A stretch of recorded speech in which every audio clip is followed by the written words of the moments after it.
Pittsburgh has one of the oldest and largest swing scenes in the country. The swing revival happened in the 90s. This is when people started to look at videos of Frankie Manning in the Savoy Ballroom when Lindy Hop was popular in the 1920s. And actually, a lot of the old people, that still did Lindy Hop back then were doing it, already by themselves. But then these young people came along in college that just created an environment where they were familiar with it, and these young people were interested in it too. So you get this interesting age range where people are like in their 60s, 70s, 80s doing this dance with people who are like 22. Dancing is done all over the world, and in fact one of the largest swing scenes in the world is in South Korea. People in Europe do it all the time, and you get people in Tel Aviv doing it. You have people in Africa doing it. There's people from all over the world. One of the biggest places where it took off was Sweden. It was very strict,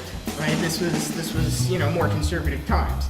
The woman was always the follow, and the man was always the lead. 90s revival, everybody was doing every part, and now men lead men, women lead women, women lead men.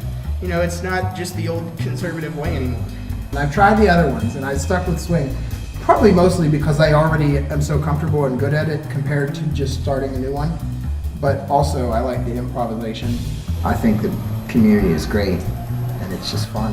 It's not like, I don't know, just something about it. I just fit in. And I met my fiance dancing. Now she hates it because I do it too much. I ballroom, I jazz, I hip hop. Pretty much all over the place. The swing dancing is very loose, very free, so you get to express yourself, and if you mess up, you just go along with it and pretend like nothing's happened. And I feel like it's like a mix of jazz and ballroom. In a sense, it still has structure, but you're very loose with it. Initially I was very nervous, but once you really get into it, you kind of just throw your moves out there, and people follow along and have a product from it. Dance shouldn't be specifically catered to a certain gender. It's like an art form, and art isn't really something that's gender specific. I have been dancing almost my whole life, but I have been only swing dancing for about 3 weeks.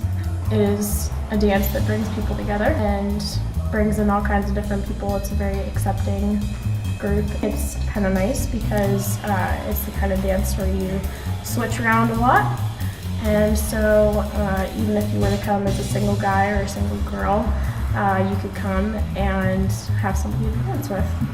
It has enough structure to get people an understanding and give people something to do, but it also has enough freedom that they can have fun and be creative. Yeah, it's a pretty forgiving. It's more about just having fun and dancing with a lot of different people.